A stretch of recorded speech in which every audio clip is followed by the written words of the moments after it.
नमस्ते कुरुक्षेत्र सुनने वाले हमारे सभी श्रोताओं को आपकी रेडियो दोस्त दीपा पाठक का प्यार भरा नमस्कार।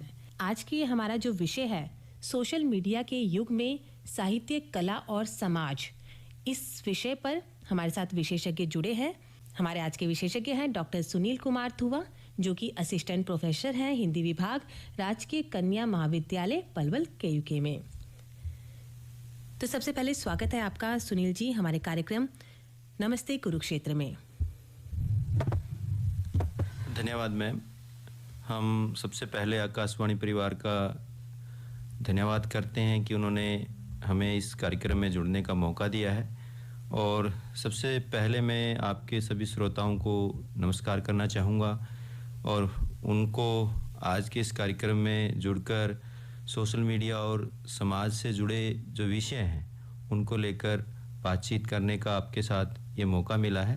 तो साथियों, आज का जो हमारा विषय है सोशल मीडिया के युग में हमारा समाज, साहित्य और कला, इस विषय को लेकर अगर हम आपसे बातचीत करना चाहें तो साथियों आपको जानकर एक हैरानी होगी कि हमारा देश सबसे युवा देश है। इस देश के 65% से ज़्यादा लोग युवा आबादी हैं और सोशल मीडिया के इस युग में जो सोशल मीडिया यूजर्स हैं वो बहुत तेज़ी से हमारे देश में बढ़ रहे हैं। एक सर्वे के मुताबिक हमारे देश में फ़िलहाल व्हाट्सएप जो यूजर्स हैं वो 500 मिलियन हैं, यूट्यूब यूज़र 462 मिलियन हैं, फेसबुक यूज़र 315 मिलियन हैं, इंस्टाग्राम यूज़र 230 मिलियन हैं, टेलीग्राम यूज़र्स 120 मिलियन हैं, स्नैपचैट यूज़र्स 70 मिलियन हैं, ट्विटर एक्स के जो यूज़र हैं वो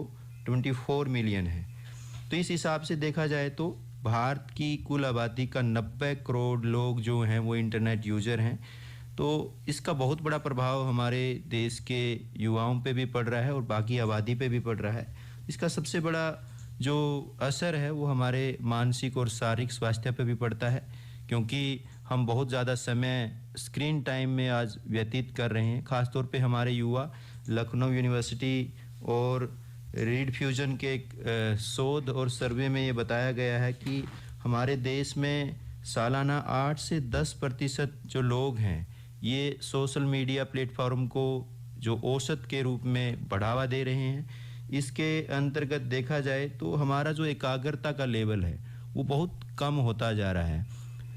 पहले हमारी एकाग्रता शोध से पता चला कि 2 मिनट थी और वो घटकर 25 सेकंड पे आ गई है। तो किसी भी विषय को लेकर जब हमारी एकाग्रता घट जाती है तो उसकी जो उत्पादक क्षमता है वो लगातार कम होती जाती है। और बहुत सारे जो युवा हैं, ख़ास तौर पे हमारे जो युवा और किशोर हैं, 13 से 17 साल तक के बच्चे हैं, वो बहुत ज़्यादा आजकल इंटरनेट और सोशल मीडिया पे, ख़ास तौर पे यूट्यूब और बाकी जो हमारे इंस्टाग्राम प्लेटफॉर्म है उन पे समय बिता रहे हैं। और ये भारत की भावी पीढ़ी है। अगर ये अपना समय जो पढ़ने का, खेलने का, व्यायाम का और अपने भविष्य के निर्माण का जो समय है, अगर वो उसको इस तरीके से सोशल मीडिया हैंडल्स पे व्यतीत करेंगे तो निश्चित रूप से भविष्य में एक बहुत बड़ी आपदा हमारे सामने आएगी। बहुत अच्छी जानकारी आप हमें दे रहे हैं। अगर हम जानते हैं कि सोशल मीडिया आज की एक ज़रूरत है और इससे कोई भी दूर नहीं रह सकता है, तो क्या आप हमें समझा सकते हैं कि इस युग में इसको सकारात्मक रूप से कैसे लिया जा सकता है? जी बिल्कुल, आज आईटी का युग है, हम इससे कटकर नहीं रह सकते, ये भी एक सच्चाई है। बहुत सारे सकारात्मक पहलू भी हैं सोशल मीडिया के। देखिए, एक तो सबसे बड़ा, हम सोशल मीडिया में यूट्यूब और बाकी जो अन्य हमारे प्लेटफॉर्म हैं इंटरनेट के, उनके माध्यम से हम अपनी पढ़ाई कर सकते हैं। आज के युग में आपको कहीं भी जाने की ज़रूरत नहीं है। बहुत अच्छे लेवल के जो पढ़ाई के प्लेटफॉर्म हैं वो ऑनलाइन आपको मिल जाएंगे। दूसरा ये है कि इसके माध्यम से आप सोशल मीडिया के माध्यम से कोई भी सकारात्मक आपका कोई काम है, रचनात्मकता है, क्रिएटिविटी है, उसको आप जन जन तक पहुंचा सकते हैं। और देश और दुनिया की जो घटनाएं हैं आए दिन जो हमें प्रभावित करती हैं किसी न किसी रूप में, वो भी हमें सोशल मीडिया से आसानी से जानने को मिलती हैं।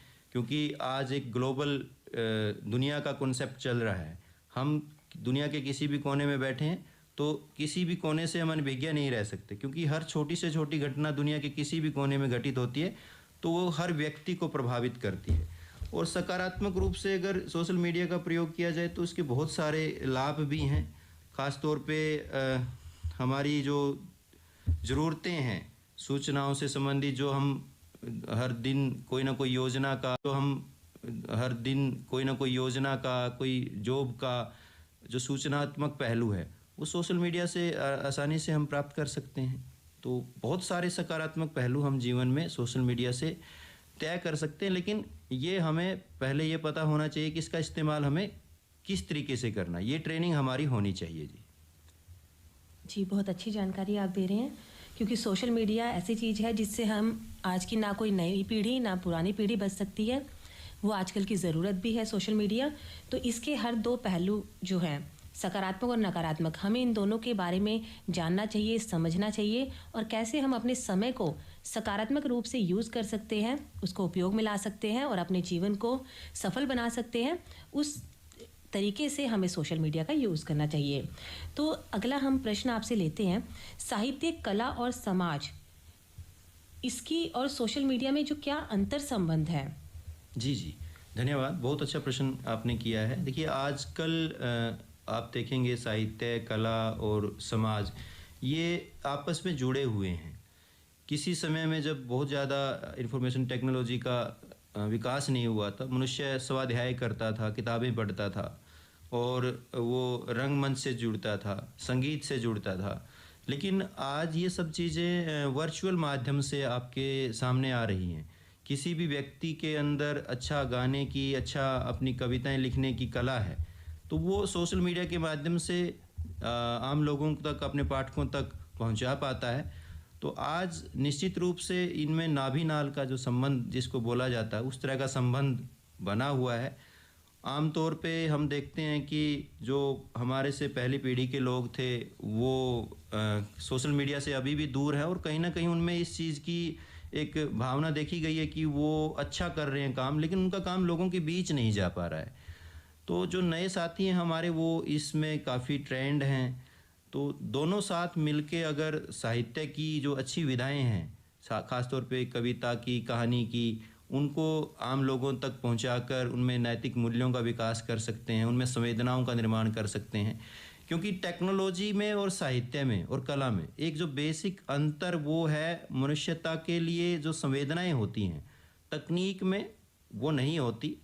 और जो हमारी साहित्य की विधाएं हैं जिनको आदमी प्रैक्टिस करता है, या कलाएं हैं, उनके अंदर ये संवेदनाएं होती हैं जो हमें मनुष्य बनाती हैं, हमारी सजगता को बढ़ाती हैं, हमारी चेतना का विकास करती हैं। तो निकट भविष्य में ये दोनों साथ साथ चलेंगे। हम एक पहलू को छोड़कर आगे नहीं बढ़ सकते, क्योंकि कभी भी हम पीछे लौटकर नहीं जा सकते, हमें आगे ही चलना है। लेकिन हमें इनमें एक समन्वय बनाकर, एक सामंजस्य बनाकर चलना होगा। जी सुनील जी, आपने बताया कि किताबों से दूरी भी नहीं होनी चाहिए और सोशल मीडिया को भी हम नहीं छोड़ सकते हैं, तो इन दोनों में सामंजस्य बनाना ज़रूरी है। लेकिन फिर भी हम देखते हैं कि जब कोई नई पीढ़ी या जो आजकल के बच्चे हैं वो जब मोबाइल हाथ में लेते हैं तो स्वाइप अप करते हैं वीडियोस, सोशल मीडिया पर जब स्क्रॉल अप करते हैं तो उनको खुद ही नहीं पता होता कि वो कितने घंटे वहाँ पर खर्च कर रहे हैं। उनको बाद में रियलाइज़ होता है, लेकिन फिर दोबारा वो उसी लत में लग जाते हैं। तो जो ये दुष्प्रभाव है सोशल मीडिया के, उनसे कैसे बचा जा सकता है?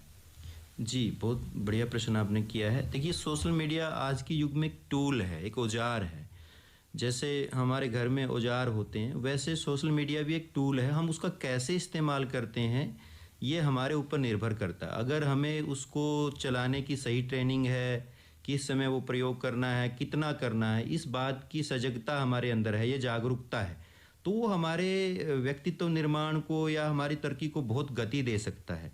लेकिन ख़ास तौर पे जो दुष्परिणाम हैं, जो ख़ास तौर पे हमारी युवा पीढ़ी में और नौजवान बच्चों में इसके दिखाई पड़ रहे हैं, उनको हमें उस मार्ग को समझने की या उनको उस दिशा में एक भविष्य में वो कैसे उससे निकल सकते हैं, उसके लिए कुछ विकल्प तय करने पड़ेंगे। जैसे युवाओं को शिक्षा से जोड़ के उसका प्रयोग हमें सिखाना होगा। जो आज के युग में तकनीक के माध्यम से वो अपना स्टार्टअप कर पा रहे हैं, उससे जोड़ना होगा।